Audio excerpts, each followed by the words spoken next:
Follow along with this step-by-step tutorial to learn how to fish with a fly and bobber. Out of all the fishing methods, this technique is a great introduction to fishing for beginners because it combines the benefits of using a spin casting rod and the excitement of seeing a fish rise for a fly. This technique is called fly and bubble fishing, and it's easy for beginners to rig up.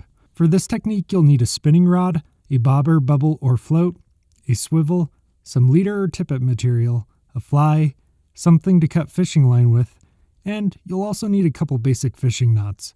But don't worry, we'll show you how to tie them as we go. Now let's take a look at the basic setup for a fly and bubble casting rig.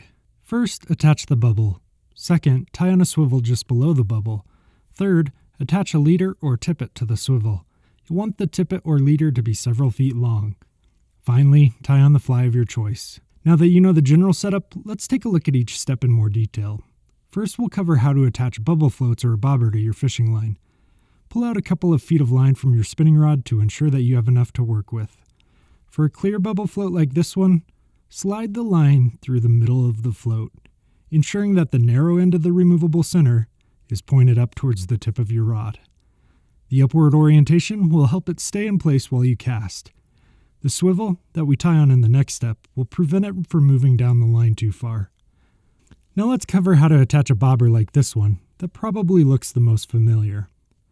With this type of bobber, make sure that there is about a foot of line below the bobber once you've tied it on. To secure the bobber, there's a metal pin that goes through the center of the bobber that you'll need to wrap the line around. Place a finger on the bottom of the bobber so that it covers the pin. Simultaneously, push down on the plastic ring on the top of the bobber. This will allow you to wrap the line around the pin a couple of times. Once you're done wrapping, let go. From here, you'll place a finger over the pin and the plastic ring on the top of the bobber and press down. Now you'll see the pin on the bottom extend, which will allow you to wrap the line around it a couple of times. Now, the bobber should be firmly attached to the fishing line. With the line below the bobber, take the end and fold it back up towards the rest of the line. You should have two parallel lines. Now, take the tip of the two lines and then bring it back around so that you have a little loop, and then push the end through that loop to make an overhand knot. Snip off the part of the tag end that's no longer necessary. You should see the knot and then a little loop on the end of the line. Pinch the loop and then slide it through the eye of the swivel.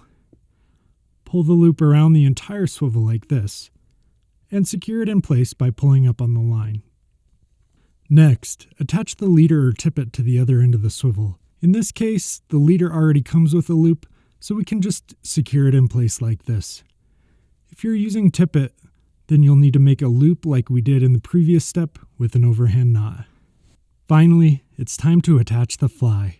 Dry flies which float on top of the water are a great option for beginners because the angler gets to see the fish rise for the fly, which is always very exciting. We'll be using the clinch knot to attach the fly, but there are many knots that could work.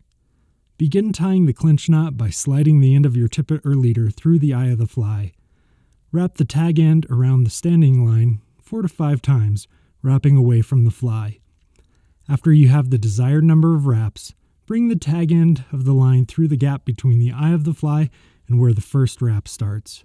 Pull on the standing end of the line until the knot cinches down and then trim off the excess. That's it. You now know how to rig a fly on a spinning rod.